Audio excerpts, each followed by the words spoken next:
Assalamualaikum, hai, saya Hafiz. Bersama saya Ustaz Abo. Seperti biasa, Santai Chill akan membawa anda merasai pengalaman kisah misteri.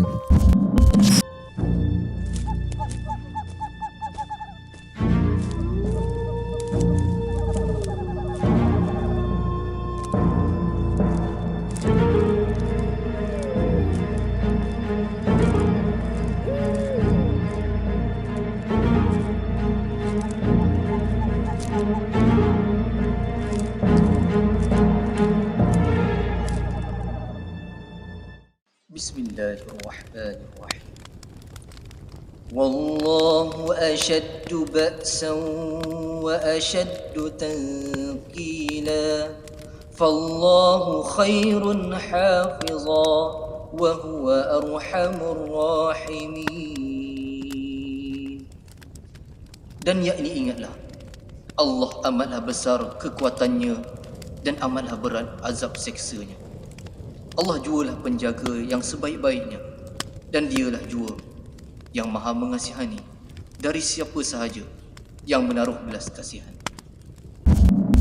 Okay guys, sebelum tu marilah kita baca sedikit surah Al-Fatihah untuk diri kita, keluarga kita, dan kata menghindarlah daripada benda-benda gangguan syaitan dan hasad dengki manusia. Al-Fatihah. A'udzubillahi minasyaitonir rajim. Bismillahirrahmanirrahim. Alhamdulillah Ar-Rahmanir-Rahim.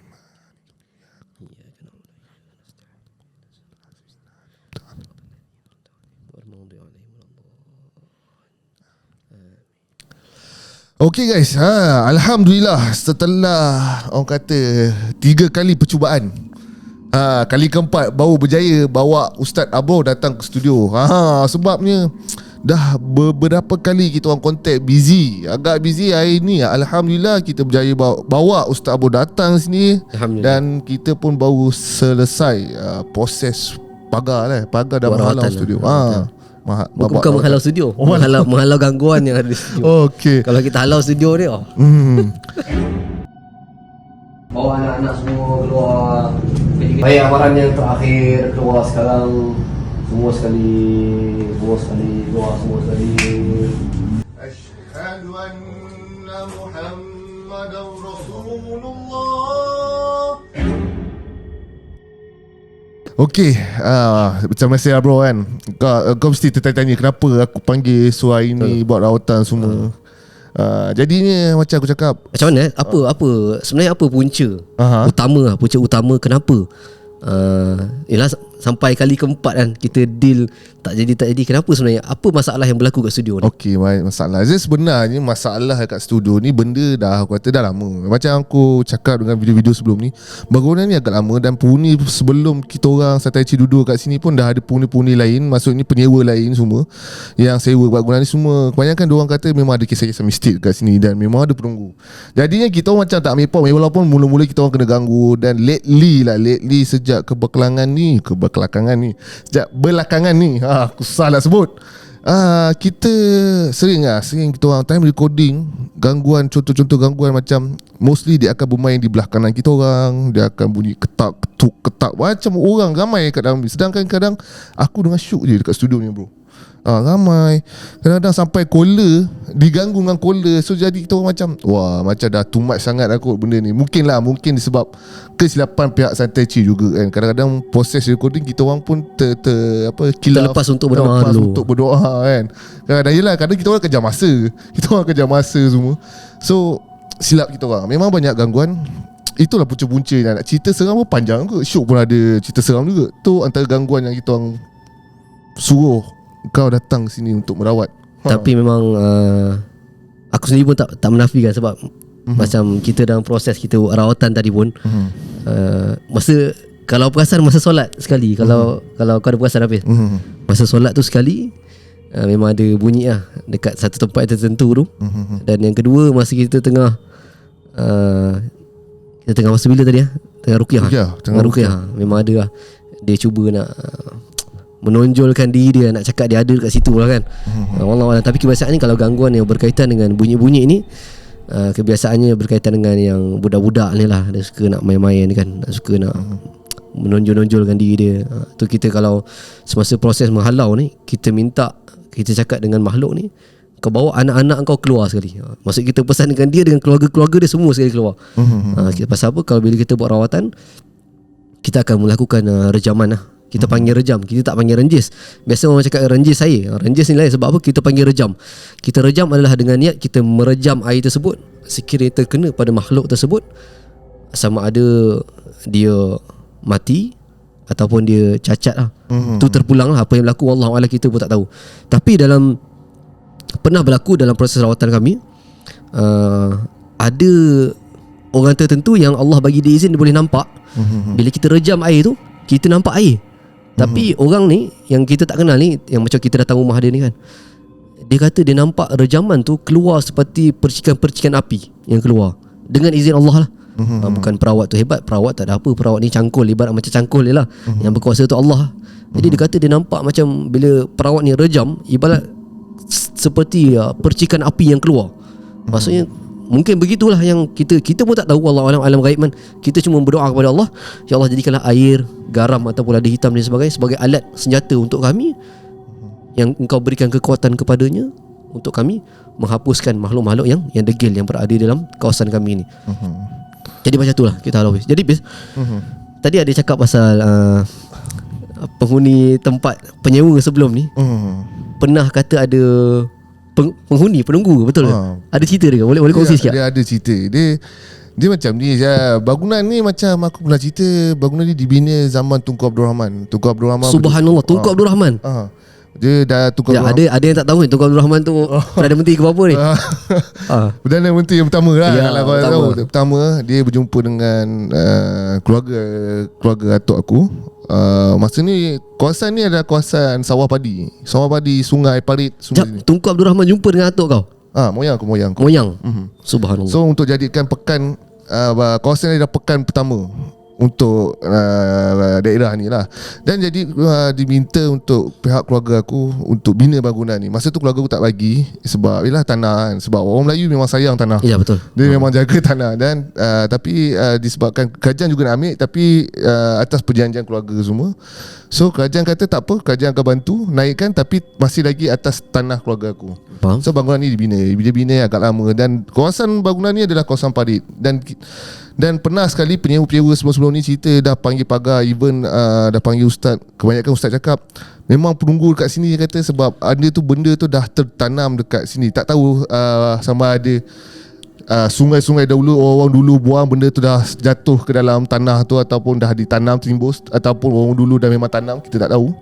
Tapi yang pastinya bila aku sidik memang tak ada kena-mengena dengan keluarga aku. Memang ustaz tu cakap ini penghuni luar, dia memang menetap sini lama dah. Tapi bila cakap parit kan, sebab parit, sebenarnya parit ni memanglah dulu antara amalan orang dulu ni, memang tempat dia orang lepaskan lah daripada ancaknya, daripada makanan-makanan yang tertentu yang dia nak ada hajat dia kan. Bila ada sakit dia lepaskan. Memang parit lah antara tempat-tempat dia. Betul. Jadi tak pelik lah. So dah banyak kali proses. Cumanya kebanyakan ustaz cakap boleh alihkan je. Cumanya dia macam mana pun makin lama dia akan datang balik lah. Sebab rumah dia memang dekat sini, dah ditanam. Dia kata melainkan, dia kata proses yang terbaik, dia kata terpaksa korek dan keluarkan mendalah tu. Cuma nak keluarkan bukan senang. Sebab kita dah konkret, dah simen. Takkan kita nak keluarkan kos yang banyak. Ini cerita 50 tahun lepas, bukan cerita baru kan. Dia boleh merawat je lah kan. So itulah sebabnya gangguan-gangguan yang banyak lah. Gangguan yang antaranya paling latest je lah. Paling latest selalu kerap kita orang dengar time recording akan ada berbisik kiri kanan, main sana main sini. Itu lah bro. Macam kau masa kau mula masuk, kau ada rasa something vibe ke, ataupun nampak sesuatu ke? Dia pendapat aku tak adalah nampak ke apa, tapi kita rasa macam tempat yang suram lah. Macam kalau kita pergi tempat-tempat yang sunyi kan, kita ada rasa macam perasaan yang suram tu. Itulah antara perasaan yang ada lah. Sebab tambah pula dengan psikologi, kita tahu tempat ni jarang cakap, tak ada orang tidur kan. Jadi itu memang perasaan yang biasa lah. Memang ada lah perasaan tu. Cuma bila ada gangguan-gangguan yang jelas, macam dia menggerakkan benda yang sikit-sikit tu, kita memang perasan lah. Macam yang dah berlaku kan. Betul. Ada tadi yang berlaku, tapi memang tak dapat lah kat kamera lah. Sebab benda tu time tiba-tiba proses. Ataupun kau boleh jelaskan hari ni apa rawatan yang kau buat untuk studio kita orang? Kita buat rawatan khusus lah. Yang pertama sekali, bukan rawatan ni malam ni semata-mata untuk kita nak halau hantu, kita nak halau syaitan. Tidak. Antara tujuan kami berkumpul malam ni juga, kita sama-sama nak berdoa, kita nak beribadah dekat studio ni. Sebab setiap tempat tu, tak ada tempat yang kita tidak boleh beribadah. Sama ada studio ke, sebab tu ada orang aku pernah pergi dekat bank. Bank panggil untuk kita buat majlis doa selamat lah. Maksudnya ada orang dia rasa macam tempat ibadat ni macam masjid saja ke, rumah dia saja ke, tak. Sebenarnya mana-mana tempat, studio ke, bank ke, pejabat ke, semua orang boleh buat. Maksudnya kita jadikan tempat kerja ke tu juga tempat untuk kita beribadah, dan kita akan rasa sangat selesa. Sebab macam malam ni kita tadi mula-mula kita solat, kemudian kita solat isyak dulu, kemudian kita solat hajat, kemudian baca yasin dan sebagainya, kemudian kita berdoa dengan Allah. Bukan setakat kita minta, ya Allah jangan jauhkanlah kami daripada gangguan, tapi kita juga minta dengan Allah, ya Allah permudahkan urusan, berikanlah kejayaan kepada kami, tambahkanlah rezeki kami, baikkanlah hubungan kami di antara kami, sama-sama sahabat kan, rakan sekerja dan sebagainya. Macam tu. Maksudnya doa ni bukan semata-mata kerana hantu saja, tapi kita memandang hikmah yang baik daripada gangguan ini. Asbabnya menyebabkan kita buat majlis ni lah. Kalau tak ada gangguan, kita tak buat. Jadi sebab tu hakikatnya segala ujian tu sebenarnya daripada Allah. Andai katalah tak ada gangguan, kita pun tak ada nak berzikir dekat dalam studio, kita tak ada nak doa dalam studio kan. Jadi semuanya berbalik untuk kita bersangka baik kepada Allah. Jadi rawatan kita pada malam ni, rawatan yang sebenarnya paling terbaik adalah rawatan untuk diri kami sendiri, mendekatkan diri dengan Allah, dan untuk kita mempulihkan semula studio ini daripada gangguan-gangguan. Sebab bila kita pula cerita tentang dia. Betul. Kita cerita tentang dia kan. Tempat pula tempat yang macam ni. Jadi dia memang datang lah. Lepas tu terlupa pula nak baca doa. Itulah syuk kau lah. Kan? Jadi sebab tu hikmah dia tu banyak. Jadi daripada hikmah, InsyaAllah akan datang, kita buat lebih baik lagi. Betul. Kita doa dulu sebelum nak mula sebagainya. Macam-macam lagi lebih kurang macam tu. Okay. Dan semasa rawatan tadi, sebelum rawatan tadi, kau kata berkampung kat belakang ni. Apa yang berkampung sebenarnya tu? Okay. Sebenarnya ini kita cakap bila dah tanya kan. Sebenarnya bila ada tempat-tempat yang ni tak kira dekat mana, dekat rumah ke, dekat mana-mana tempat pun, bila ada tempat tu yang kurang bersih, tu ayat sopan lah, kurang bersih. Kalau saya tak bersih lah kan. Kebiasaannya memang akan ada benda-benda itu. Sama ada, contohlah kalau kita pergi, contoh saya pergi rawat dekat rumah orang kan. Kita masuk bilik tu ada sawang apa semua banyak. Kita memang nampak kesan-kesan yang bilik tu dah lama tak digunakan. Aku kena pesan dengan orang tu, cakap, tuan minta tolong tuan, kena bersihkan bilik ni. Sebab perawat kita tak boleh nak jaga, kita bukan datang nak jaga hati orang. Kita datang, kita nak bagi tahu dia kebenaran. Sebab kita ni merawat kan, merawat. Jadi kita bagi tahu dia, tuan bilik ni berbau sikit lah, macam tu. Kita kena cakap dengan dia. Jadi dia kena pulihkan lah. Maksudnya wangikan balik bilik tu, bersihkan bilik tu. Kalau tak, tempat tu akan menjadi tempat yang dihuni oleh makhluk ni. Dan khususnya antara kawasan spot-spot kalau dekat rumah ni adalah kawasan store. Store tu antara tempat yang disuka lah untuk duduk kat bilik tu. Ataupun bilik-bilik yang tak digunakan. Itu semua tahulah. Okay. Dan ada kebanyakan beberapa lah belakangan ni video kita orang shoot, ada caller tu cakap, tetamu tu cakap dekat tangga studio kita orang ni ditunggu, dihadir semasa proses rawatan dekat tangga tu. Ada tak kau rasa ataupun memang ada penunggu dekat situ ke? Rasa tu alhamdulillah tak ada rasa. Okay. Tapi kalau ikut kan tak mustahil juga. Sebab tangga ni pun termasuklah satu kawasan spot yang mana spot yang tempat yang kosong, yang orang jarang pakai. Tangga, nama pun tangga, orang pakai untuk cuma lalu je. Naik turun. Jadi kalau waktu malam, waktu yang sunyi sebagainya, dia boleh menjadi satu tempat untuk dia lepak-lepak kat situ lah. Jadi tak mustahil lah. Baik. Dan apa lagi, selepas rawatan ni semua kan, aku personally okay, and Syuk okay kan, dia okay, tak ada apa. Selepas kau dah merawat kawasan ni, adakah semasa proses rawatan tu ada benda melintas ke apa ke kan? Sebab tadi nampak kau kata keluarlah kau ni, aku nak tahu juga apa yang keluar tu. Okay. Sebelum daripada kita nak rejam ni, dia ibarat macam berperang. Orang Islam dia mesti berperang. Kalau dia nak berperang, dia nak serang satu tempat tu, dia mesti kena bagi amaran terlebih dahulu. Itu hukum. Kita mesti kena bagi amaran dulu. Kalau kita tak bagi amaran, salah. Termasuklah bila dalam rawatan kita nak merejam dia. Kadang-kadang benda degil. Sepatutnya engkau dah nampak dah kami ni dah baca ruqyah apa sebagainya, tapi dia degil juga. Dia makhluk ni dia degil lah kan. Jadi amaran tu adalah sebagai last lah. Maksudnya kita cakap dengan dia keluar, sampai 3 kali kita cakap keluar, kadang-kadang tak 3 kali pun, sekali pun dah cukup lah. Sebab kita dah ruqyah apa, dia tak faham juga kan. Dia saja nak berdegil. Dia duduk je dekat satu spot tu. Kita bagi amaran tu adalah sebagai asbab kita, kalau kita rejam dia, dia mati, keluarga dia tak boleh tuntut. Kan, kalau dia cacat ke, keluarga dia tak boleh tuntut. Pasal apa? Pasal memang kau yang degil nak duduk dekat situ juga. Jadi kita perintahkan dia keluar je, keluar juga. Dia tak keluar, dia duduk dekat situ. Kita rejam, kena mati. So keluarga dia pun terpaksa terima lah. Dia tahu ada punya keluarga yang degil kan. Macam tu lah. Itulah yang dengar kita suruh dia keluar dia, itu sebab tu lah. Dan ada kata mati dah, yang degil lah dia mati, adakah dia akan balas dendam kepada kita orang ke, atau kau sendiri? Okay, Goyang ni, goyang. okay, itulah Muhammad. Itulah ujian sebagai perawat. Sebab tu kalau aku sendiri dalam rawatan ni, aku sangatlah jarang-jarang untuk, bukan sebenarnya sangat jarang, memang tak buat proses yang orang cakap sembelih, bunuh dan sebagainya. Sebab antara kesan dia macam tu lah. Tapi sebenarnya aku bukan takut sebab benda tu kita tak buat, tapi kita memandang kebaikan. Sebab Allah jadikan manusia dengan jin, tujuannya adalah untuk beribadah. So kalau kita bunuh dia dalam keadaan dia kafir, dia masuk neraka lah. Maksudnya rugi lah kita, rugi lah. Tapi andai kata kalau dah terpaksa, macam dalam proses rawatan rumah ni kan, dia degil juga, dia mati, itu terpulang pada dia, macam mana.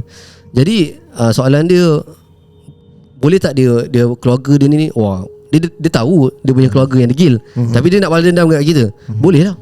Jadi sebab tu bergantung kepada kita yang kena mendekatkan diri dengan Allah. Benda tu lah, dekatkan diri Allah, yang bergantung dengan Allah, yang menyebabkan dia tak boleh nak buat apa-apa dengan kita. Sebab tu dalam Quran Allah dah bagi tahu tipu dari syaitan ni sangat lemah. Tapi kenapa dia boleh jadi kuat pula? Sebab kita yang lemah tak dekat dengan Allah. Itulah punca dia. Jadi dekatkan diri dengan Allah akan menjadikan kita kuat, dan dia tak boleh nak buat apa-apa dengan kita lah. Okay. Yelah, macam view pun tahu kan apa-apa yang berlaku dekat studio kita orang semua macam-macam. Antara yang korang nampak, yang korang tak nampak, itu semua atas kekhilafan kita orang juga kan. Dan aku nak minta juga pandangan kat Ustaz Abro juga. Yelah, salah satu asbab benda yang berlaku kat studio kita orang ni, memang pertama dah penunggu dah, memang dah ada kan punyi asal benda Allah tu. Keduanya, bila kita buat kontes seram, benda tu memanggil datang ke sini. Adakah bagi kau lah, kita orang buat channel seram ni dengan benda-benda tu datang semua, adakah salah? Pandangan kau salah ke untuk kita buat benda ni? Ataupun kata, yelah, kita hidangkan cerita seram dengan benda datang kat kita orang, lepas tu kita hidang lah kat viewer tengok, dan menyebabkan orang kata benda tu bagi kau salah, ataupun kau tak patut buat habis, kau stop, tutup channel ni. Tutup channel ni. Okay, asal satu perkara semuanya harus asal pada asalnya. Jadi yang menentukan sama ada boleh ataupun tak boleh berdasarkan kita punya konten lah. Apa konten kita? Kita cerita, adakah kita menceritakan suatu benda tu kita ajak kepada keburukan? Contoh, ada aku baru tengok satu TikTok Okay, dia cakap tentang berkaitan dengan kalau orang terkena minyak dagu lah, maksudnya dia dah gila, apa angau angau kan? Angau. Maksudnya angau, dia dah teringat, dia kata ubat dia apa? Dia kata ubat tu ada pada diri sendiri. Aku pun tengok kata aku tunggu ubat apa. Rupanya dia kata ubat dia kata adalah mandi air kencing. Air kencing sendiri. Kata pening kepala juga faham tak? Maksudnya bila aku tengok komen pula, dah ramai percaya. Tu bahaya tu. Maksudnya bila kaedah tak betul, mana tak boleh lah dia buat kan. Dia sebarkan benda yang tak betul. Bila sebarkan benda yang tak betul, salah lah.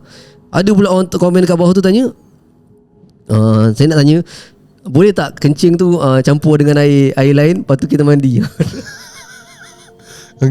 Itu satu berat lah. Yang kedua, ada yang tanya, okey, lepas mandi air kencing tu, boleh lap ke tak boleh lap? Lagi sakit kepala aku. Okey, jadi berkaitan dengan kencing ni pula, dia macam ni. Kalau melibatkan benda-benda yang kotor dan kita perlu lumur kepada badan kita, itu sebenarnya lebih kepada untuk kita menjemput makhluk yang tak baik kepada diri kita. Kan, memang tak boleh. Kecuali kalau berkaitan dengan antara ubat penyakit ain kan, kita boleh mandi air wuduk. Itu lain. Air wuduk ni bukan air yang kotor dan sebagainya. Tapi kalau macam jelas-jelas mandi air kencing. Sebab ada orang dia buat amalan mandi pula, dia nak ilmu kebal. Jangan buat pula, kan dah cakap ni ada yang buat pula kan. Dia lumurkan diri dia dengan tahi dia sendiri, dan dia duduk dekat dalam bilik air dalam waktu-waktu yang lama tertentu. Tak tahulah waktu tu berapa lama, aku pun tak ingat lah. Nak dapatkan ilmu kebal lah kononnya. Aku pun tak tahu kebal ke tidak lah. Mungkin yang aku tahu kalau dia keluar dalam keadaan macam tu memang kebal lah. Dah semua orang tak ada dekat dengan dia, betul tak? Faham. Okay. Betul lah tu kan. Jadi so kita punya channel ni, kita tengok daripada apa yang kita dah pernah sebarkan, banyak, walaupun kita menceritakan benda-benda yang seram, bukan tujuan kita untuk nak menakutkan orang. Kalau orang takut, tak adalah orang nak tengok video kita kan. Betul. Maksudnya hanya untuk sebagai yang pertama sekali hiburan lah. Ada orang yang dia suka untuk mendengar cerita-cerita seram, dan kemudian kita selitkan pula, kongsikan pula ilmu-ilmu bermanfaat. Contoh macam episod kita kali ni sekarang ni, kita kongsikan perkara-perkara yang baik, maka sudah pastilah dia sangat sangat baik. Okey, dah berjelas dah. Yelah, macam korang tahu pun Santai Chill menyediakan platform cerita-cerita seram kan. Sebab kisah seram ni dia bukanlah setakat penampakan. Kisah santau pun kita orang hidangkan, macam mana family diorang bergelut berkenaan santau sampai kata bergaduh, bercerai-berai sebab santau. So kita orang hidangkan supaya motif lah Santai Chill ni, supaya perkara apa mistik ni, bukan gaib ni, bukan sahaja kau nampak hantu okey takut. Sebenarnya kita kena takut dengan manusia ni, sebab manusia menggunakan jin ni sebagai alat untuk kata lakukan perkara buruk dan jahat. So itu antara cerita tujuan kita. Okay, bila kita sebut pasal santau ni kan, itulah antara bila kita buat video ni, kalau kita perasan lah sebenarnya, cerita yang contoh melibatkan santau, melibatkan benda tak baik, kalau perasan lah, dia punya jalan cerita tu ada lebih kurang sikit. Betul. Jadi antara pengajaran yang kita boleh dapat, kita boleh, kalau orang selalu dengar, oh ni tanda-tanda santau, lebih kurang lah cerita ni dengan cerita, dia punya tanda tu lebih kurang. Daripada situ kita dapat ilmu. Betul. Jadi orang yang tak tahu, dia boleh tahu, kau ni, aku pernah tengok dekat ni, cerita ni lebih kurang, kau ni kemungkinan kena santau ni. Sebab santau ni, dia ada yang ekstrim, maksudnya kena terus mati. Ada pula yang tak ekstrim, maksudnya melibatkan 5-6 tahun baru nampak kesan dia. Faham tak? Jadi kalau kita dapat tahu kesan tu daripada awal, bolehlah buat rawatan awal. Tu yang bagus dia. Sebab tu ada pula orang yang tak percaya. Bila orang tak percaya ni, dia, bagi dia yang kita cerita ni main-main dia semua kan. Memang aku pun banyak jumpa orang yang tak percaya sebenarnya.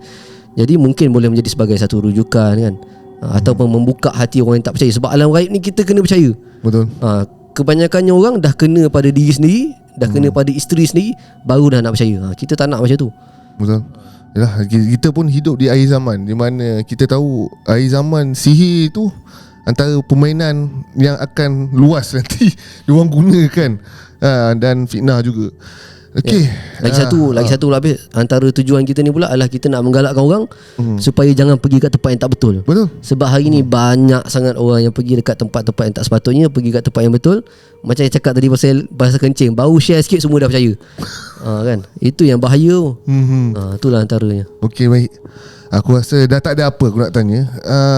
Kita berbalik-balik pada conclusion lah. Selepas kau merawat dekat studio, apa nasihat untuk kita orang, para viewer yang berhadapi mungkin masalah sama dengan kita orang yang diganggu ke rumah? Apa conclusion ataupun nasihat engkau kepada diorang semua dan termasuk tim Santai Chill sendiri? Okay, sebenarnya aku bukan saja, kalau kita merawat bukan macam dekat tempat-tempat yang rumah orang, termasuklah kedai makan kita buat rawatan, kilang-kilang kita buat rawatan, sekolah, banyak lagi lah sebenarnya. Antara, kalau boleh nak cakap semua tempat tu banyaklah buat rawatan. Maksudnya gangguan ni ada dekat mana-mana saja.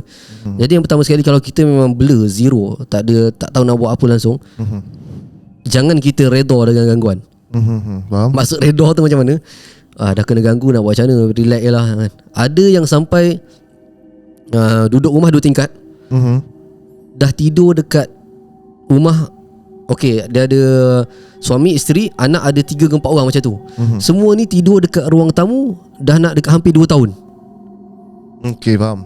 Faham tak? Maksudnya apa? Maksudnya ke rumah belah atas tu ada gangguan. Maknanya siang dia naik, malam semua tidur kat bawah. Kan rumah sendiri tapi hidup dalam keadaan tak selesa kat rumah sendiri. Betul. Jadi sebab tu dia aku cakap, yang pertama, jangan redha dengan gangguan. Sebab kita ada kaedah untuk menyelesaikan gangguan tersebut. Kalau tak tahu nak buat apa, panggillah perawat yang betul lah. Jangan panggil perawat yang merapu pula dan sebagainya. Kemudian yang pertama sekali, panggil perawat. Kalau tak mampu, susah nak cakap kalau tak mampu, antara yang terbaik adalah panggil perawat kita cakap tadi.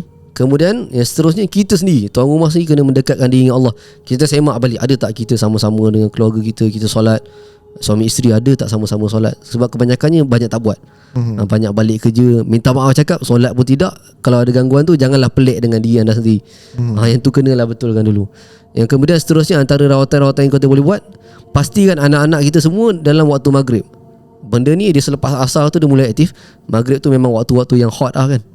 Sebab tu orang tua-tua maghrib balik tak balik kena sebat. Maksudnya punya disiplin orang tua-tua dulu dengan kita berkaitan dengan waktu maghrib kena balik. Jadi waktu maghrib ni fokuskan, kita sekarang ada teknologi kan. Kita dekat TV pun ada YouTube, betul tak? Jadi dekat TV tu waktu maghrib tu boleh buka. Sama ada kalau kita tak ada nak buat kerja apa-apa, kita biarkan surah Al-Baqarah. Kita mainkan, kita playkan surah Al-Baqarah daripada awal sampai habis. Kita biar kat TV. Anak-anak jangan kacau waktu tu. Ataupun kalau kita nak buat kerja kan, sebab Al-Quran ni kita kena dengar, kita tak boleh buka dan sambil tu kita borak-borak buat kerja, tak elok. Jadi kalau kita nak buat sesuatu, kita buka azan pun boleh. Sebab kalau tengok kat YouTube ada satu azan yang, bukan satu, banyak azan yang waktu dia sejam. Dia buat azan tu ulang-ulang sejam. Jadi kita biarkan rumah kita itu dilaungkan dengan azan, walaupun televisyen, tapi sekurang-kurangnya dilaungkan dengan azan. Kadang-kadang kalau sejam daripada maghrib sampai ke isyak azan aja. Maksudnya rumah kita tu biarkan dalam keadaan disebut-sebut nama Allah, dipuji-puji nama Allah. Jadi itu antara yang terbaik lah. Okey, baik. Okey, itu nasihat daripada Abros ni dan nasihat untuk tim Santai Cik dan aku jugalah. Yalah, memang yalah, studio ni pun kita orang memang malam je datang. Dulu ada staff lain, seorang editor semua dah bekerja di luar kawasan. Dia orang kata online saja kan. Dah tak banyak, hanya aku dengan Syuk je kadang-kadang dia datang dengan tetamu datang studio. Memang kekhilafan aku, salah kami juga kan. Orang kata tak selalu ada ataupun membuka surah ataupun baca apa-apa. Sebab selalu je kita orang akan shoot malam pukul 8.30 atau pukul 8. Kita orang shoot lepas isyak selalunya. Lepas isyak kita orang datang dan terus shoot. Kita orang pun tak ada semayang kat sini. Sebelum ni kita orang selalu ada semayang kat sini, dan sekarang dah tak ada. Dan itulah aku kata, bila Abro cakap, itulah salah satu punca benda tu. Aku kata makin banyak dekat studio ni yang datang kan. Mungkin daripada luar penunggu ataupun kola-kola, kita tak tahu kan. Jadi hakikatnya Allah lah sebenarnya yang mendatangkan ujian tu. Cuma dalam bentuk yang macam ni. Itulah. Tapi Alhamdulillah selesai proses kita rawatan, sedikit nasihat dan apa sekala korang boleh tengok lah tadi, rawatan semua. Dan aku berharap studio ni akan kembali pulih seperti biasa, untuk memudahkan aku dengan tim Santai Cik untuk shoot dengan tetamu lah, untuk selesa datang. Sebab ada juga tetamu kadang website aku, bro, seram tak studio awak? Saya tengok seram lah, saya tak boleh datang situ, shoot tempat lain. Aku kadang aduh sedang okay. Sebenarnya studio ni kalau time shoot kan, kita tengok dia orang gelap kan. Sebenarnya tak ada apa, sebab datang dia terang je, tak ada masalah, cantik je, jangan risau. Itulah harap aku kata selesai lah benda ni, insyaAllah. Kalau apa-apa semua tak atas izin Allah juga lah kan. InsyaAllah. Okey, macam biasa, kalau korang berminat untuk tengok video seterusnya, jangan lupa like, share and subscribe. Jumpa lagi di video akan datang. Assalamualaikum. Bye-bye. Assalamualaikum.